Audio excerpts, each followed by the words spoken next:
NCP programme দিয়েছে, সারা বাংলাদেশে তাদের প্রোগ্রাম ছিল গণসংযোগের প্রোগ্রাম জুলাই আন্দোলনে।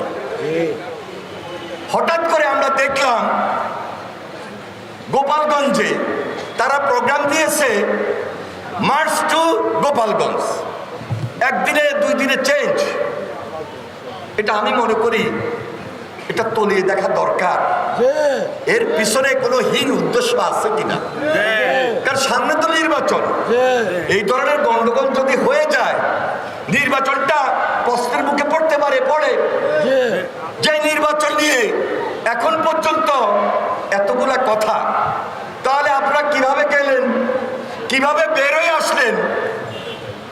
যদি আমি এনসিপিকে বলি মজিদবাদের যদি কবর দিতে হয় গোপালগঞ্জ যাওয়ার দরকার আছে? আরে মজিদবাদের কবর তো মজিদবাদেই দিছে। মজিদবাদের কবর তো 72, 73, 74, 75 গত 17 বছর হাসিনা দিয়েছে। আমার এবং আপনার আন্দোলনের মধ্য দিয়ে কি মজিদবাদ কবর হয় নাই? মজিদবাদ কবর দিতে হলে কি গোপালগঞ্জ দিতে হবে? আমি যখন দেখলাম সকালবেলায় ইউনোর গাড়ি, পুলিশের গাড়ি নিরাপত্তাহীনতায়, তাহলে সেখানে আমাকে চিন্তা করা দরকার ছিল আমার পরবর্তী কর্মসূচির ধাপটা কি ধরনের হবে, হওয়া উচিত কিনা।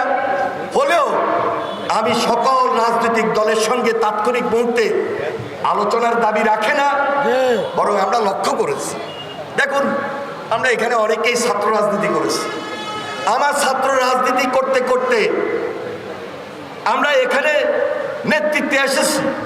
আমার জীবনে এই স্লোগান আমি শুনি নাই।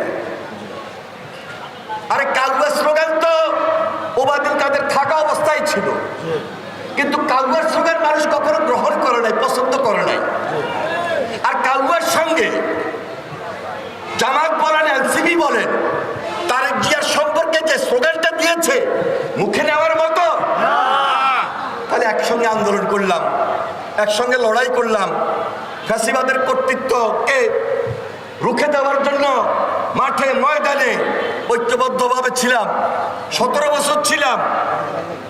এরপরে সর্বশেষ জুলাই আগস্ট আন্দোলনে গণঅভ্যুত্থানে ছিলাম। তারেক জিয়ার বিরুদ্ধে এই স্লোগান দিতে হবে কেন? যারা এই স্লোগান দিয়েছে, এই স্লোগানের মধ্যে হীন উদ্দেশ্য আছে।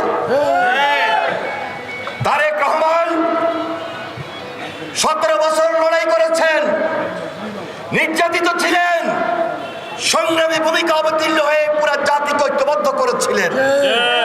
আজকে তারেক রহমানের বিরুদ্ধে এইভাবে স্লোগান দেওয়া, এইভাবে বক্তব্য দেওয়া, আমরা মনে করি এটা শোভা পায় না।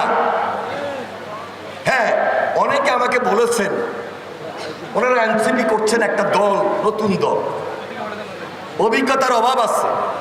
কিন্তু জামাত ইসলামের তো অভিজ্ঞতার অভাব নাই। তাহলে কি আমরা ধরে নিতে পারি জামাত ইসলাম তাদেরকে মিসগাইড করেছেন, ভুল পথে হাঁটার পরামর্শ দিয়েছেন? জামাত ইসলামী আপনাদের ভূমিকা কি? 71 সনে আপনারা তো যুদ্ধ করেন নাই, দেশ স্বাধীনে জড়িত ছিলেন না।